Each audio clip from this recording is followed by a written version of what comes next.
All right, are we live? Yes, looks like it. We are live. Welcome, everyone. Welcome, all of you followers of darkness, shadow scavengers, and villainy aficionados. Welcome again. Bienvenue to one of my most favorite things on the YouTube channel, live reviews. And this time, since the gates to the new DC universe have been opened, and this year, alongside Superman, we have the release of Peacemaker season two. So I thought, this time I'm gonna go down deeper into the memory lane, kind of like doing all the build up and everything. So we're waiting. So with the weight of Peacemaker season two, I decided to kind of start this little marathon, basically that kind of leads up to it. And of course, what better way to start it with the Suicide Squad, released in 2021, written and directed by James Gunn himself. Oh my God! The first thing I just want to say to all of you guys, even though I would say like I'm one of, one of the very few who liked the first one being that was done by David Ayer, Suicide Squad, which was released back in I think 2016 or 15. No, I think it was 2016. So I was like one of the very few, I believe, who liked the first one. But I will say this: this one is a definitive improvement from the first one. Oh my God! Like what James Gunn delivered here, I went out of the theater completely satisfied. I mean, there was a lot of things I loved. Again, I will admit that it's not a perfect movie, but I will tell you this is way better than the first one. So, without any further ado, let's begin, shall we? So, basically, the overall story of the movie is very easy to follow. So, basically, you have Amanda Waller who said another some like low life criminals from Belle Reve, basically Task Force X, aka Suicide Squad, to another, secret mission to a country called Corto Maltese. Basically, because there's been a threat against America. Basically, this kind of like dictator creating this kind of like super weapon. So basically, Amanda Waller sent a team of supervillains to go there and basically destroy the weapon, and complete their mission. That's basically what the story is. Now, as I mentioned before, like the overall story itself, again, even though it's been a few years since this movie came out, but like I always still try to keep spoiler free kind of like reviews, even though there will be some spoiler material in this movie in my review for sure. But overall, so like I said, to kind of basically being a repeated parrot. Like I said, the story is very simple. Amanda Waller send a new group of like supervillains in Task Force X, basically, like I said, on this country called Corto Maltese, because there's this dictator who has this like super weapon that basically poses a threat to the United States, and basically they were sent there to stop them and complete their mission. So again, the story, it's very simple, very easy to follow. But I will admit, what of course what James Gunn does best. Even though the story sounds simple, there are always going to be some twists and turns and revelations that kind of will make the story look like sound and look like even better. And that's exactly what James Gunn did with this movie. Now I will admit the story itself, even though I liked it, again, straightforward, very easy to follow. There's nothing previous to that that you guys have to know or anything. But my only even though like I said, I like the movie, but I will say oh man, I love and respect James Gunn, but for a movie like this, like one of my kind of like complaints about this movie is maybe they could have made the story a little more interesting and everything. Like for example, one of the kind of like complaints I always had, even like when James Gunn was doing Peacemaker season one, why not make like an actual comic book villain as the main villain of the story, because like the kind of like main villain. I mean, there's like a group of them basically. Like you have two people from Corto Maltese, then you have the Thinker, and of course, by the end you have the ultimate. I cannot believe I'm going to say this. Starro the Conqueror, who's kind of like the overarching villain, of the story. Like the ultimate final kind of like kaiju threat, basically, that the Suicide Squad have to stop to save, this country or basically the city. of Corvo Maltese. So that, because I always felt, because I was like, at least for once, just like he did in the Guardians of the Galaxy movies, just make, in this case, why didn't he make the Thinker as, as the overall main villain? I mean, that's the one thing, I always wonder, because like this, because it was always kind of like my biggest complaint story wise when it comes to the Suicide Squad. But of course, even though I did mention a few times, in this like few minutes, that the story does have, I do have some issues with the story for that, basically being simple, but trust me, there's a lot of things about this movie, that I really, really love, that kind of like, fixes the overall issues I had. And then, of course, I have to, and of course, sorry. And then, of course, I had to talk about, the main team themselves, the Suicide Squad. Now, in the first movie, we had Deadshot, Harley Quinn, Captain Boomerang, Enchantress. No, well, Enchantress, she was the villain. El Diablo, Slipknot for a brief while, and Killer Croc. In this one, we have Bloodsport, Peacemaker, Redcatcher 2, Harley Quinn, Polka Dot Man, King Shark, and of course, Rick Flag, Junior, like he was, in the first Suicide Squad movie.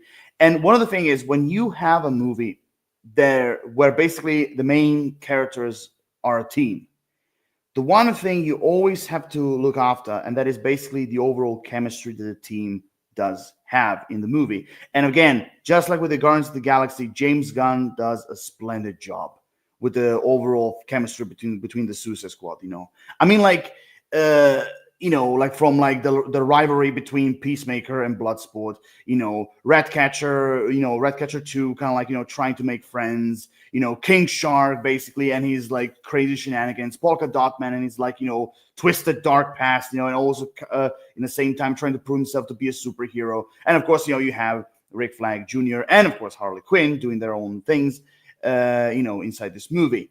So, and and again, everything for me was done perfectly. Like when you have a team, you have the leader, you have the heart, you have the humor, and of course, you have the rivalry. In this case, Bloodsport is the one who represents the leadership. Peacemaker is the rivalry. King Shark definitely is the humor of this team, and the heart is gonna go to Redcatcher 2. I mean, oh my god, like I love her character, like the overall backstory of hers, and the way how she tries to like bring the team together, making them closer, also trying to reason with them and everything, seeing everything in a very positive way, almost kind of like Nina Mazursky in Creature Commandos, basically, and that's one of the brilliances of James Gunn. Like he always puts someone as a heart of the team. Someone who tries to keep the team in balance. Now when it comes to the overall humor, even though I did say King Shark, I could easily even bring in Polka Dot Man as well. But definitely the humor one here is King Shark. I mean, oh my god, like. Sylvester Stallone, the way how he voiced King Shark. By the way, Sylvester Stallone, out of all the people, they got Sylvester Stallone voicing King Shark. So smart, me. Hand. Jesus. Every time when King Shark opens his mouth, it is so hilarious. Even when he says just like a stupid thing, like, hungry. Like, it's so funny. The way how it was delivered, oh my god, and again, with all the performances, like from the main team, I mean, Idris Elba, he was great as Bloodsport, like I said, he really played like he usually does, that stoic, like leadership type of characters, basically always sticking to the plan, like I really love Bloodsport in this one, and also like David Dastmalchian. I mean, like, of course, I mean, the first time I ever saw him as an actor was literally in the Dark Knight movie, and ever since then I followed his work, piece by piece, and I have to tell you, just like in all the other movies, like he fucking delivered as Polka Dot Man. I mean, out of all people, Polka Dot Man, man, like, I'm gonna talk about that a little bit later, but like the way how he played Polka Dot Man is just simply amazing. Like, that like that with like something, with seriousness mixing up with humor, and also at the same time giving a little like twist into the mix as well. Like, it's just simply, amazing. Margot Robbie is Harley Quinn. I mean, like, she, just like, people say Heath Ledger is the embodiment of the Joker, or like some people say Jack Nicholson is the embodiment of the Joker, or like, or someone that, or like even like as Jim Carrey is the embodiment of Dr. Eggman. I know I'm going all over the place, but the point is, what I'm trying to say is Margot Robbie, just like she was in the first Suicide Squad movie, she is the embodiment of Harley Quinn. Like, she is Harley Quinn, and her shenanigans throughout this movie is just simply priceless. Like the overall relationship between the first team and the actual main team. Love that the whole, like, the action scene in that whole. Oh my god, like, it was just simply amazing. Like, her Harley Quinn. Everybody. What else can I say?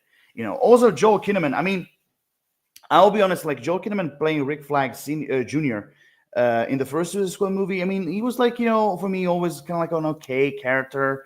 Nothing special about but in this movie, oh my god, does James Gunn make him special? Oh, does he? I love these little moments in this movie. All the way to the final fight with Peacemaker. It's man, it's such a shame that that Peacemaker killed him.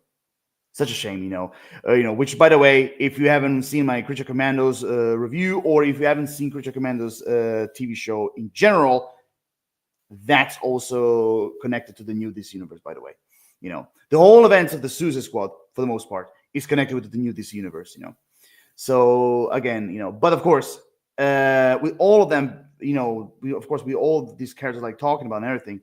I do have to say, for me, the star of the show of this movie was John Cena as Peacemaker. Oh my god, this is a character that I hate him in this movie. He was great, from trying to be serious, from all the comedic timings that he had throughout this movie.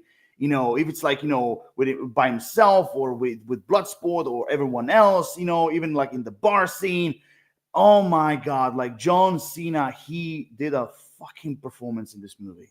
Like that's one of the geniuses with James Gunn. Okay, I mean, again, all the applause goes to all the performances, but this is one of the geniuses of James Gunn. Like, he always, when he casts an actor, he always tries to use their abilities and basically transform them into a success, basically. And that's exactly what he did with John Cena. I mean, of course, he was a good good actor then. Way before that, but like in this movie, oh my god, he was absolutely amazing. I mean, Peacemaker is one of those characters. I mean, I was familiar with him in the comics, but not that much. But after seeing John Cena in the Suicide Squad, and also Peacemaker season 1, not to mention the upcoming season 2, can't wait. He made me more interested into this character. Basically throughout the comics. And while speaking of, we have the first conversation, first comment. Oh, from good old FRC, the best movie in the DCU for me.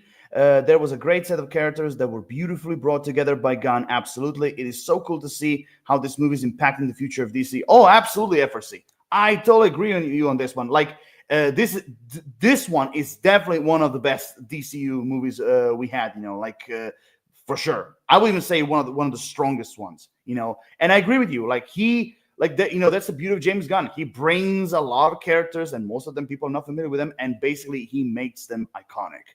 And that's exactly what he did. So overall, the overall team of the Suicide Squad, they were done beautifully. I had no complaints from any of them. Every single one of them were treated right. Every single one of them had their funny moments, serious moments, emotional moments. Everything worked. The chemistry overall was there. Oh my god, like no complaints whatsoever.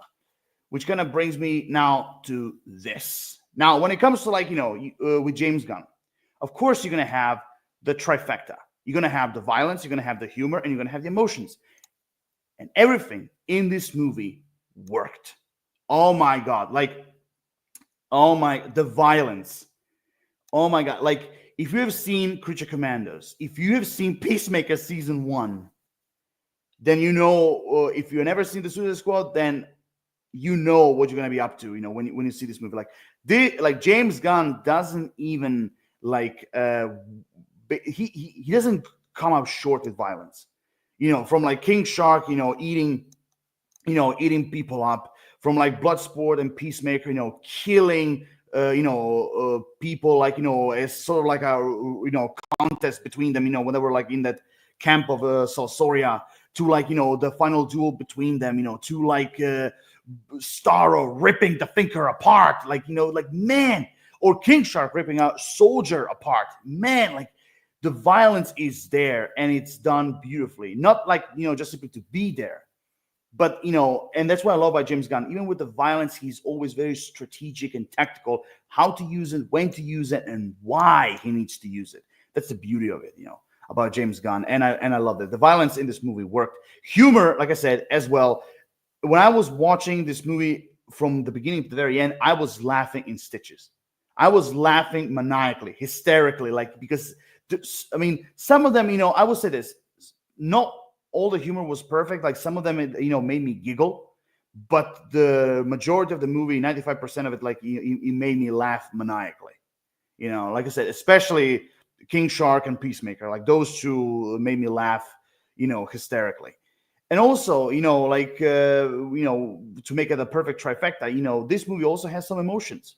From certain origin story, telling, to certain character moments, to some moments in the final act, or between two characters, again, it's not it's not gonna make you turn your eyes into a waterfall. It's not gonna turn your tears into a waterfall or anything, but he's gonna make you feel right here. I guarantee you, so which again, James Gunn delivered a great trifecta, wonderful trifecta, for this movie. And also, that's one thing I also want to mention. The CGI on King Shark and Starro, by the way, I just had to say, the CGI on them, not to mention even Weasel, the CGI on those three characters was absolutely remarkable. They felt so real in a way.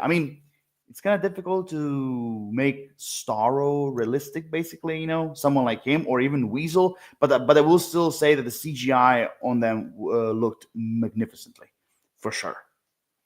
Now, as I said before, when James Gunn brings characters into a movie, a bunch of characters that no one has ever heard of, or they're not very popular, or basically swept under a rug, he makes you care about them. He makes you love them. There's so many characters that have been introduced in this movie. Like I said, from Bloodsport, Peacemaker, Redcatcher 2, Polka Dot Man, Harley Quinn, King Shark, Captain Boomerang, Amanda Waller, Savant, Mongal, of all the characters, Weasel, the character that we all now love and feel sad for in Creature Commandos, TDK, Rick Flag Jr., The Thinker, Javelin, and Blackguard. Even though Blackguard in this movie is different, because in the comics, I do remember he's a supervillain who has this magical armor or something, But and again, casting Pete Davidson with that small amount of screen time that he had, it was kind of cool, But even, like I said, of all the characters that were in it, even the ones who had a very small amount of screen time, James Gunn makes you care about them, and that's what he does, And one of the other things I said, he brings complete unknown characters besides Harley Quinn, Captain Boomerang, and Amanda Waller, and Rick Flag Jr. Besides them, he brings completely unknown characters into the mix, and he makes them lovable and memorable. That's what for example, Polka Dot Man. Polka Dot Man, a Batman Rogues Gallery villain that people consider a joke. He was literally considered a joke.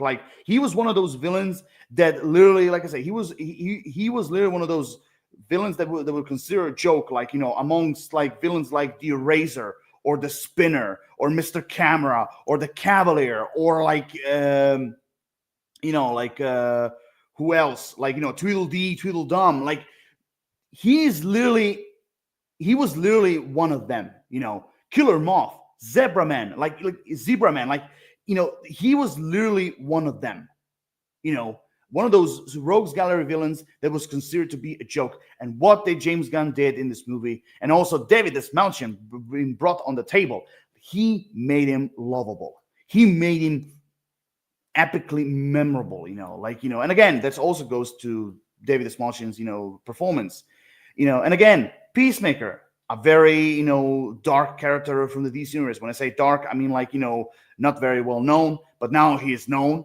Bloodsport as well. Although I will say that Bloodsport, they changed him a little bit in this movie, because like in the comics he was way different.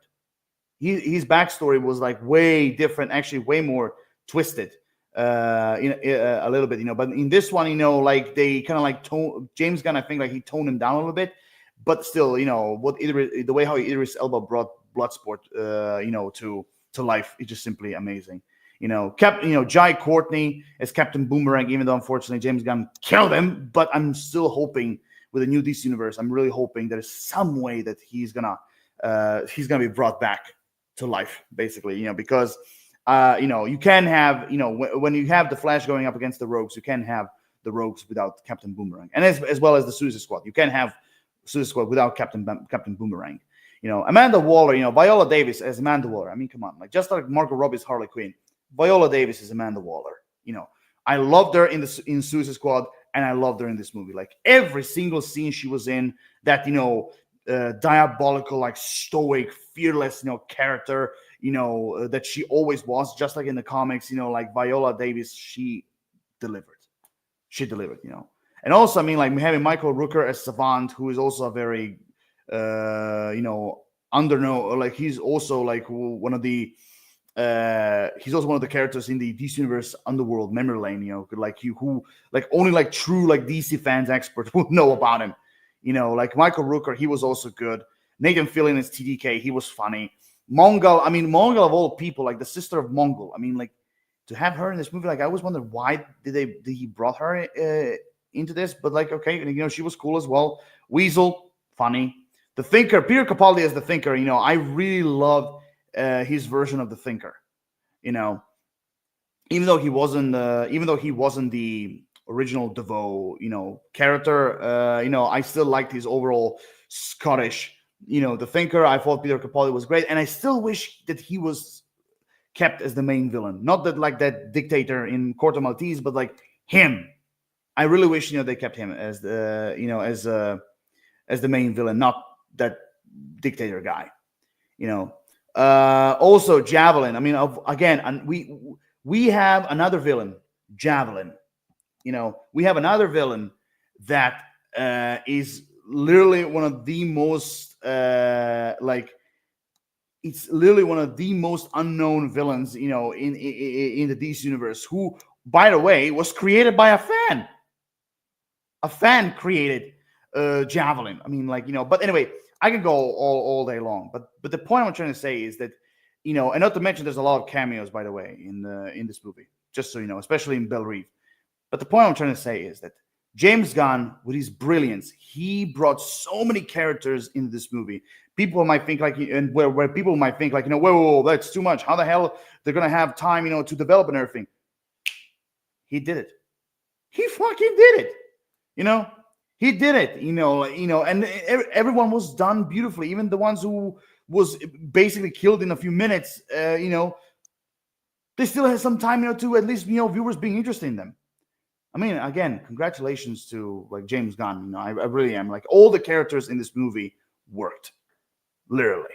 Now, one of the things I do have to talk about, and that is the elephant in the room. Okay, or should I say the star in the room? Starro the Conqueror.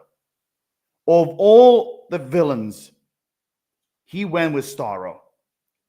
A villain, a cosmic villain that not only was the very first Justice League enemy that that the Justice League were facing that faced in the the very first issue, but also a villain that, just like Polka Dot Man, Javelin, and few others, he was also one of those villains that was considered a joke, because he is literally, because for a lot of people he's just a floating star. He's just a floating sea star, basically. With this like one eye, who floats, in space. Who basically creates minions, like mini Starros, basically, to mind control everyone else. I will say this. Can I just say that, again, appreciation for James Gunn to bringing someone as Starro into the mix, because again, just like a few others I mentioned, Starro is also one of those villains that was considered a joke, and the way how he used them, and also having the balls to use him, because like I said, he was the very first villain that the Justice League faced in the very first Justice League issue.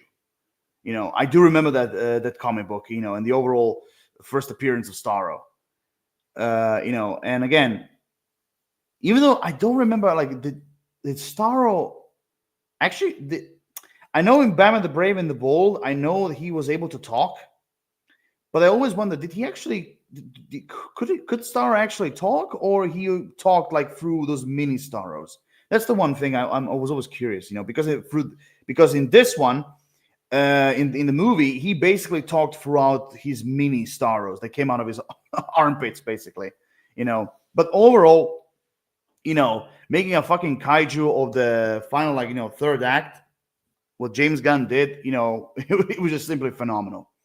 And the way how he used Starro, again, is just simply great. So, and again, it makes me really happy that someone like Starro the Conqueror is appreciated. Okay, because like he's one of the because even though he did appear in animated form, like, I think like he appeared in the first Justice League animated series one time.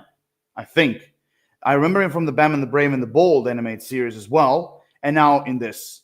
I'm really happy that Starro at least like got some appreciation, even though even still today a lot of people consider him as a villain, as a overall as a joke, But even like someone as Starro, James Gunn made him a character that you actually kind of feel for him, feel something for him, Like for example, like all the like everything he has been through, basically, like the way how the Americans found him, also like being experimented on / tortured by the Thinker. And also those final words, I'll never forget. Like, those final words were great.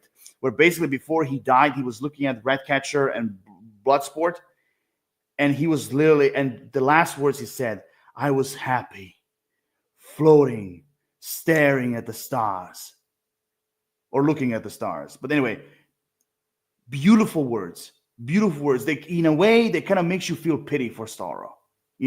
Like that he was basically a victim of circumstance. And then like it's just beautiful. Like I said, a character like him, James Gunn made him care. Made you care for him. Absolutely wonderful, absolutely wonderful. And again, just like with King Shark, the CGI on him was great, absolutely great. Now, which brings me to the final thought. So overall, like the Suicide Squad is definitely one of the strongest and one of the greatest DC EU movies that ever came out. James Gunn did a wonderful job, writing the story, writing for these characters, making us feel for these characters, connect with those characters. The overall chemistry between the Suicide Squad, was great. Harley Quinn and her shenanigans, great as always. Joel Kinnaman as Rick Flag Jr., he was great. I loved all the characters in this movie, especially Peacemaker, King Shark, Polka Dot Man, and Ratcatcher too. Harley Quinn, no comment. I will always love her. But specifically for this movie, those are the characters that I always really cared about. And also I just want to say, the two credit scenes, by the way, that were shown in this movie. Like the first one, was obvious, that it's gonna be about Peacemaker. Basically the kind of like a scene that kind of leads into Peacemaker season 1. Because you think about it, it would be a real fucking shame, that James Gunn will literally kill off a character like that, just from the first movie, So of course, I saw a comment that Peacemaker basically survived the Corto Maltese thing, and the second one with Weasel surviving as well, that was hilarious. that was hilarious. Which kind of every time when I see this movie after watching Creature Commandos, oh my god, like it makes me way more connected to Weasel now. I just want to say, the Shin Gun, the way how he portrayed him, he was great, absolutely great. So overall, the only problem, like I said, the only problem I had with the movie is the story. They could have made maybe a little bit more special, even with keeping maybe the Thinker as the main villain, not the Corto Maltese dictator. So that's one of the reasons why I had issues with the story. But overall, like I said, the story for the most part is very simple, easy to follow. Nothing. You don't need anything to watch. What previously came out to kind of understand the story best. There are some references and all that. Especially with Bloodsport and Superman. But overall, everything was done beautifully, which kind of leads me also to the rating. Now, for the first Suicide Squad movie, I remember giving it like a 6.5. I think I could give it like a 6.5, mostly because of the humor. I give it like a 6.5 out of 10. So I'm giving the Suicide Squad a fair 8.5 out of 10 shadows. That's my score for the Suicide Squad. Like I said, it's not a perfect movie. Like I said, the story could have been done a little bit more interesting, a little bit more richer. But overall, for what we got, what James Gunn did, I was completely satisfied with it. Overall, 8.5 out of 10 is a great rating. I still keep it up till today, and I cannot, and again, I cannot wait to see the Suicide Squad back in the DC universe, probably with new members. But overall, cannot wait to see that. And of course, Peacemaker season 2, of course. So overall, here comes an end to another live review episode. Man, every time I watch the Suicide Squad, it's just simply absolutely great. I just love this movie so much. Definitely one of the best in the DCU, and I'm really happy that James Gunn is somehow keeping it inside the DC universe. It's really cool. It's just the same thing with Peacemaker season 1 as well. So with that being said, here I am, guys, done. You guys know the drill. Rate the video, comment, subscribe, give me all personal thoughts about the Suicide Squad movie, which characters were your favorites, what you thought about the overall story, what you thought about the villains, what you thought about everything in general about the movie in the comment section down below, please. Now, of course, if you haven't seen my Creature Commander Season 1 review as well, it's going to be in the video description down below too. So, like always, stay tuned. Next week, I'm going to review Peacemaker Season 1, so stay tuned for that. And like always, until then, Lord of Shadows, signing off. Or, as I always love to say it, later, fuckers.